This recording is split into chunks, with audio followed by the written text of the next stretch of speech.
Hi guys, these are all the books that I'm planning to read in the month of October. So the first book is Wuthering Heights by Emily Bronte. So there is a lot of noise since the movie trailer has come in, and I also wanted to know what this book was all about. So essentially, it's a love story with a lot of class difference and what happens when one of the person in the relationship chooses to marry for the social class. And it is a story of obsession, revenge. It's really dark, and I'm excited to read this. The second book that I want to read this month is We Have Always Lived in Castle by Shirley Jackson. So I have been wanting to read her for a very long time, and I think this is the perfect book for the spooky season. This is basically a story about a weird, isolated family that lives in an estate and what happens when a cousin comes to live with them. I think it is dark, it is grotesque, and it is really scary. And I think it's the perfect read for this month. Third book that I wanted to read, which has been on my TBR for a very long time, is Flowers for Algernon, and it is, I think, considered one of the greatest science fiction novels ever.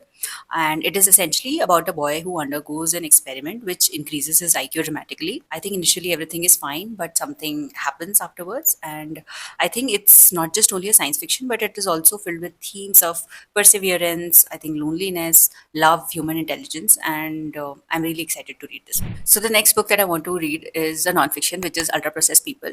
Now, as somebody who has cut down sugar, caffeine, and all the processed food from my diet, I'm really excited to read this and feel really good about my choices.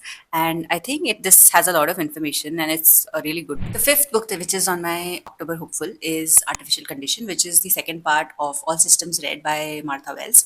And I read that book few months back, but the second part was really expensive, and I think it got cheaper on the Amazon sale, so I got it. And I'm excited to continue the journey of the security unit who has, I think, left his guardians and gone rogue, and I want to see what happens to him. So the last book that I want to read this month is It by Stephen King. You know how much I love Stephen King, but it's a very thick read, so I'm planning to club it in parallel with all my other books. And I don't know much about it. I've just seen the trailer of the movie. I've not even seen the movie. So it is, I think, about a man who's dressed as a Joker and he lures kid to underground tunnels where he stays. It is very scary because I know I've heard the movie is really scary, and I think it's going to be a perfect read for the spooky season. So that's it from my side. What all books are you reading in this month of Halloween? Do let me know in the comments.